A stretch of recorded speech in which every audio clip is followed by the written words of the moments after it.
The Whistler.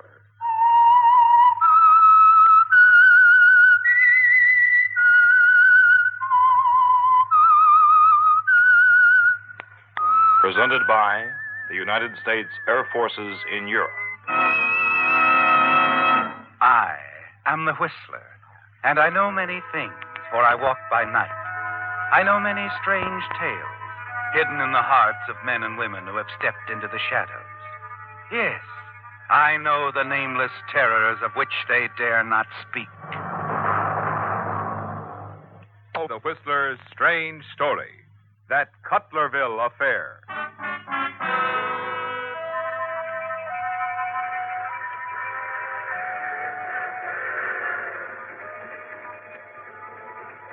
The night train from Los Angeles, shattering the stillness of the countryside, had just raced over the North River Bridge and now began to wind serpent-like along its mountain roadbed as David Talbot, sitting in the club car, folded the evening newspaper in his lap and looked at his watch.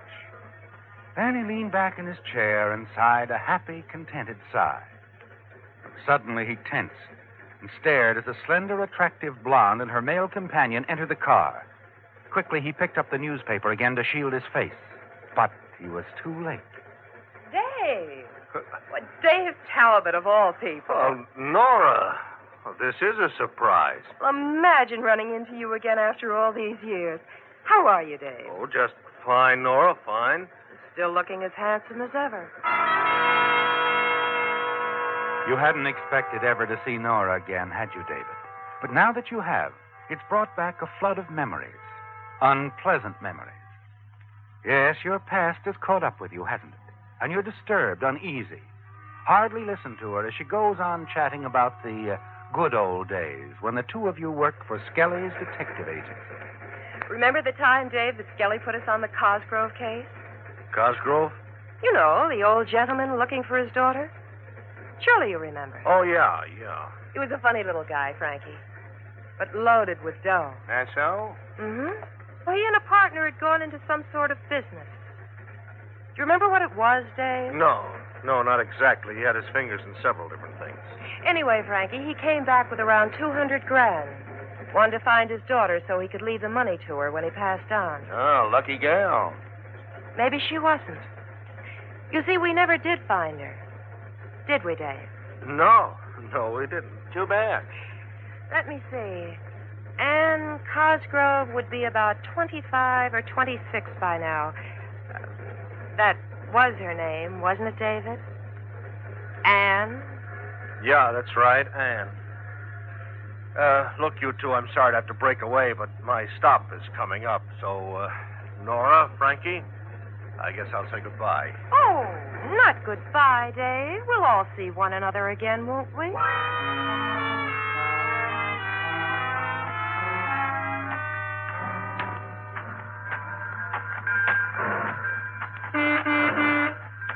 Dave! Oh, Dave! Hi! Oh, hello, darling. Train was late. 1 whole minute. Well, never mind that. How have you been feeling? I'm better. Good. Well, how'd the deal go? Oh, just fine. I sewed it up. Oh, that's wonderful. Darling, I'm so proud of you. I'm sort of proud of myself the way I handled it. That property sale will net us a nice little commission. The company bought the entire 7 acres? Uh-huh. Going to start building as soon as possible. Well, I like Cutlerville. And now, Mrs. Talbot, how about feeding your husband, huh? I'm famished. Of course, darling. Dinner's all ready and waiting.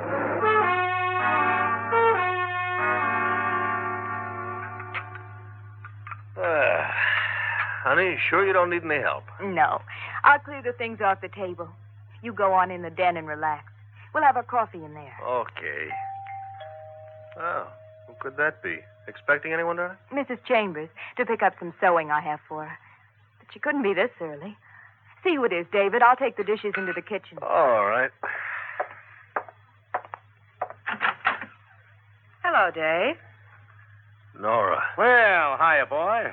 Couldn't help noticing the town when you got off the train, darling. It was so friendly and warm, so after you left the train, we decided to get off, too. Who is it, darling?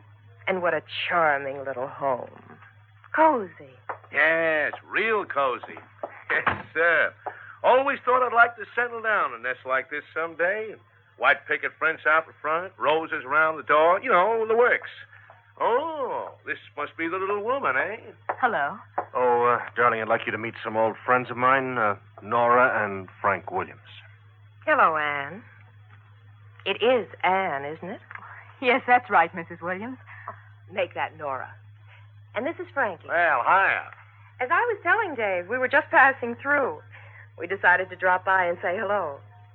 I hope we're not intruding. Oh, no, of course not. We were about to have our coffee in the den. Won't you join us? Well, fine. Well, this way, Mr. Frankie. Ha, that's the ticket, Ann. Yes, sirree.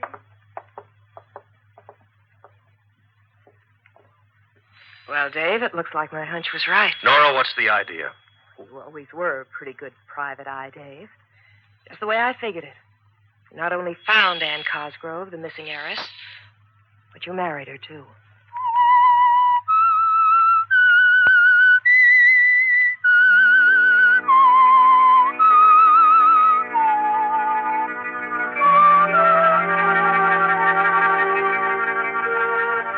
What you feared most has happened, hasn't it, David? That someday someone would learn the truth about your coming to Cutlerville. And now Nora Williams, an old acquaintance, has guessed the reason. Knows why you married Anne. You're on edge and tense. Take little part in the conversation as you sit in the den with your wife, Anne, Nora, and her husband, Frank.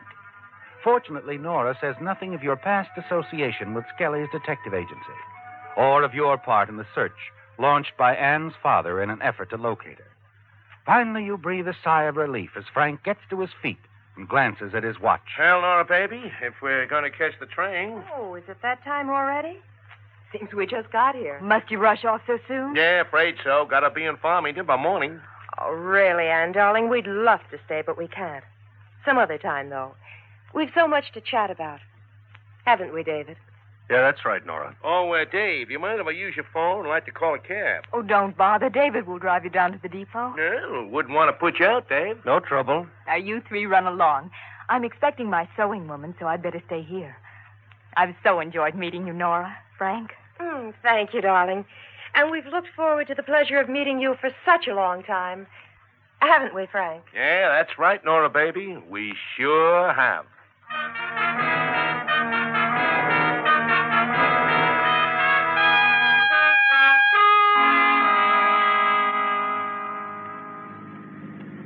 You're being rather quiet, Dave. Am I? Well, he's probably got a lot on his mind, Nora. Puzzled, maybe. Well, I'm sort of puzzled myself, David. Here you are driving a 3-year-old car, residing in a modest little cottage. Oh, it's nice enough, but hardly what I expected. I thought we'd find you living in style, in keeping with that nice fat bank account. Yeah, that's right. How come, Dave? I just don't happen to have a nice fat bank account, that's all. Oh, David, come now. Anne's father died over a year ago. Surely you must have arranged for his lawyer to find her. No, I haven't arranged anything. Really? Tell me more. Sure, I'll tell you the whole story. I had a plan all worked out when I came to Cutlerville, and I carried it out. I met and married Anne Cosgrove in what the locals called a whirlwind courtship. Go on, David. This is interesting. And I figured I'd wait 6 months or so and then fix it so that Anne would learn about her father and the money. I just never got around to it. And why not? Because something went wrong with my fine plan within a few months of the marriage. Anne became ill, very ill, almost died. That's when I realized how much I really loved her. Oh, no. Did you hear that, Frankie?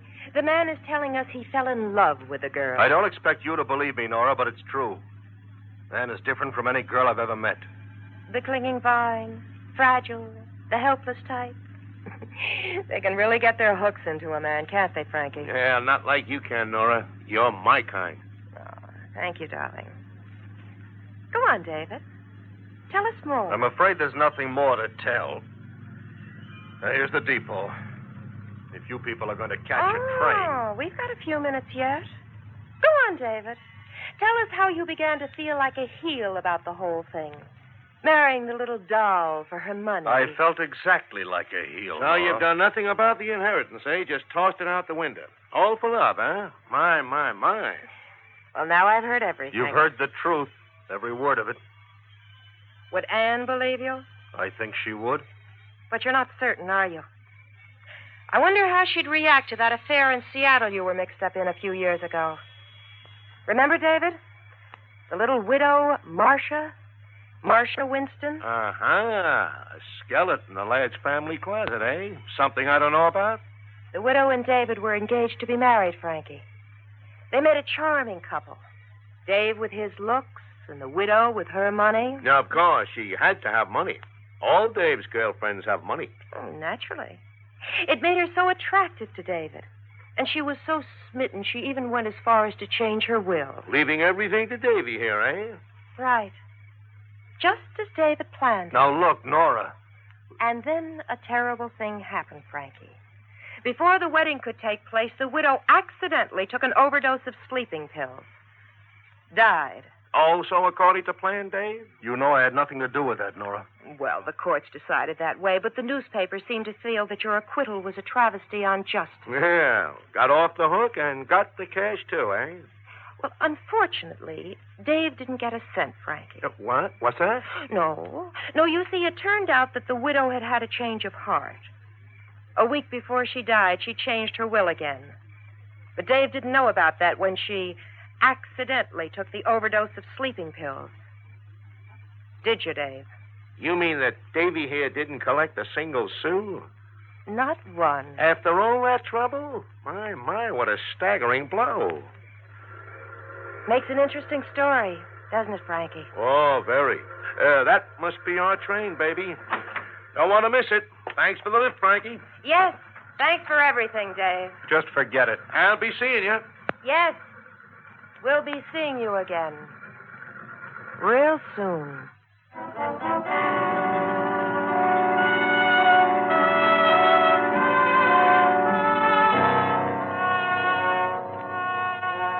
You're uneasy, jittery in the days that follow, aren't you, David? Everything you told Nora is the truth, isn't it? But you wonder how your wife, Anne, would react to the story of the Seattle affair, especially the news stories of your trial. News stories you're sure Nora has.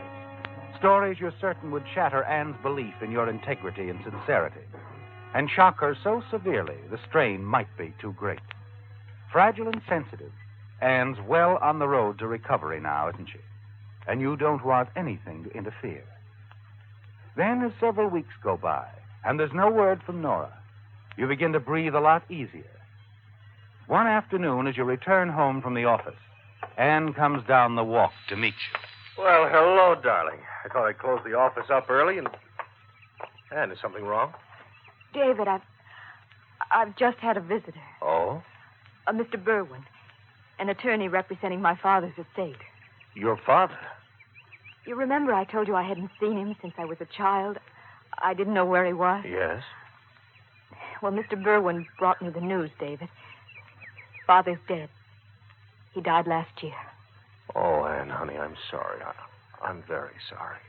I knew so very little about him, David. Somehow I wish I could have seen him again. I know, darling, sure. I'll have to go up to the city tomorrow. Mr. Berwin is anxious to settle things. It seems Father left a considerable amount of money. He's willed everything to me.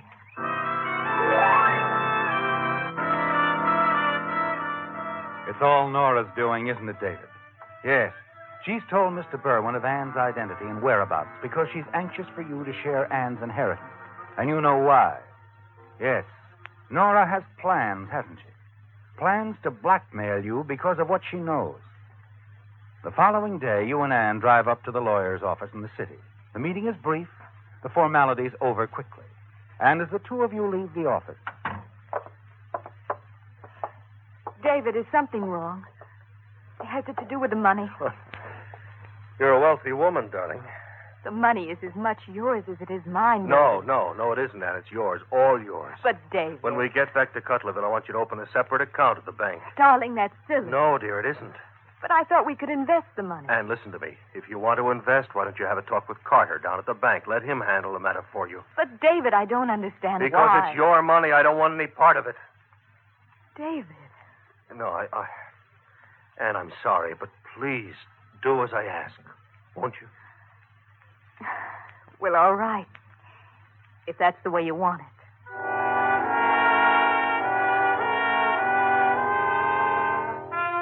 Yes, David, that's exactly the way you want it, isn't it? It's a move on your part to block Nora and her plans, to keep the money out of reach, and you're certain it'll work. You're certain of something else, too, aren't you? Yes. And it happens a few days later as you walk down Cutlerville's main street. A yellow David! convertible pulls up at the curb. David! Well, Nora, just passing through again? Yes, I dropped by to see Anne, and she informed me of her recent inheritance. I was thrilled, of course, weren't you? Did Ann tell you what she plans to do with the money? Oh, it seems that it's all tied up by some friend at the bank. He's going to see that she invests it properly. That's right. And I don't have a thing to do with it. Really? Your idea, of course. Did Ann say it was? No, but I have a hunch. How clever of you, David. Subtle. What does that mean? Well, it's like the affair in Seattle. Same thing all over again. I'm certain Anne's made out her will to you, leaving everything to you. The lawyer told you? No, Dave, Anne did. A few minutes ago. And now that you stand to inherit her money, I hope for your sake she doesn't take an overdose of sleeping pills. After that Seattle situation, it would look bad for you. Real bad. Nora isn't going to give up, is she, David? No, you're certain she's going to do something, and you're sure she'll give the matter some very careful thought before deciding what. The weeks go by, tense, anxious weeks of waiting and wondering what Nora has planned. Then one night as you return home, you find the house in darkness. You remember that Anne had a late afternoon appointment at the doctor's office in the city. You settle down in the den with a highball and look through the evening paper.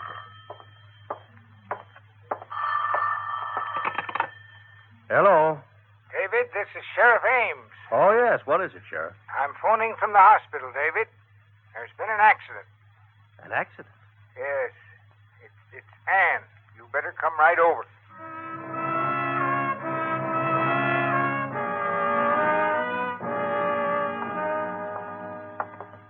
Now, take it easy, David. Forrester said she's had a close call, but she'll be all right. How did it happen, Sheriff? Where? On the old Crown Hill Road. Another car sideswiped hers. Man lost control, ran off the bank. Some youngsters out on a hayride saw the whole thing happen. They claim the other car ran Ann off the road deliberately. What? It just kept right on going. It was a yellow convertible. A yellow convertible, David. Yes. Nora Williams drives a yellow convertible, doesn't she? Inside the hospital room, you stand at Anne's bedside. Look down at her lying still and quiet. They've done this to her, haven't they, David? Nora and Frank. They tried to kill Anne because they felt certain that with her death, you would inherit everything and then pay them liberally for their silence. A rushing, seething wave of cold rage engulfs you, and you're trembling with wild hatred as you turn and hurry out of the hospital. Back at the house, you make up your mind. You decide to make certain neither Frank nor Nora will ever hurt Anne or anyone else again. You take the .45 automatic out of your dresser drawer, slip it into your pocket. Then you pick up the phone, call the depot. Depot? Jess Sloan talking. Oh, Jess, this is Dave Talbot. Oh, hello, Mr. Talbot. Now, listen, Jess, I've got to get to Los Angeles right away. Isn't there a train due shortly? Yep.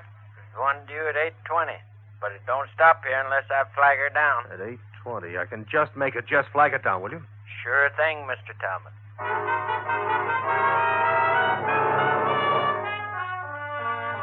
A moment later, you rush out of the house. The night air is cool and crisp. And as you walk the 6 blocks toward the depot, you're thinking things out more and more clearly now. The anger, the hatred you felt back at the hospital subsides a little as your thoughts turn to Anne, and you begin to realize that what you plan to do is all wrong. Even though you're sure you'll lose Anne's love, her belief in you, and your reputation and career in Cutlerville, if the story of your previous situation in Seattle is made public. You still can't take the law in your own hands, can you, David? No.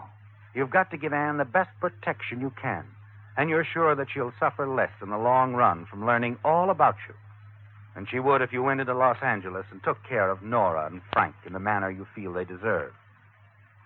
You're only a short distance from the depot when you reach a decision. You turn into the main street and hurry into the sheriff's office. Well, David, what are you doing here? Sheriff, I'd like a word with you. Oh, sure. Have a chair, David. And tell me what's on your mind.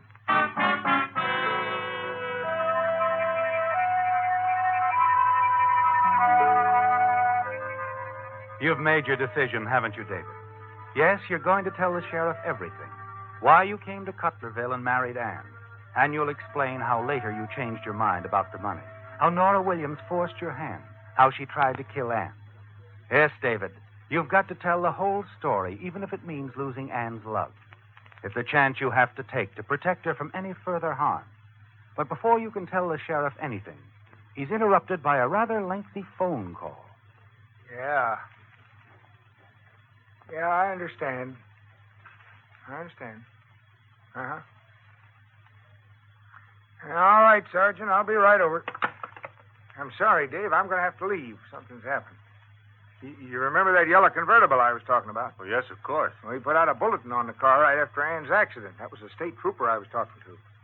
Spotted the car about 30 miles up the highway, chased it back in this direction. Oh, well, go on, Sheriff. When the convertible reached Cutlerville here, it left the main highway, turned up into the cliff road.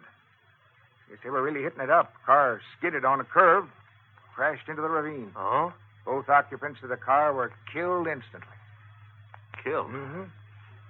Both been identified as Nora and Frank Williams. That's too bad. They'd probably be alive and in police custody by this time if they hadn't been forced off the main highway. What do you mean, forced off? Well, the main highway was blocked off at the depot here by the 8:20 train, waiting to pick up some passengers. The 8:20? Well, I was the one who called Jess to have the train stopped. I was the one. What? What's that, Dave? Nothing, Sheriff. No? Well, I'll be back shortly, Dave, if you care to wait here. No? No, I guess I won't wait, Sheriff. What I wanted to tell you about, well, it isn't important anymore.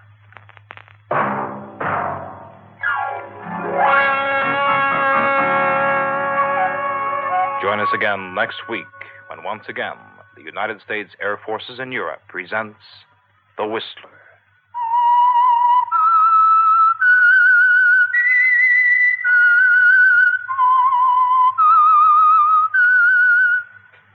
This is Air Force Sergeant Don Cormay speaking.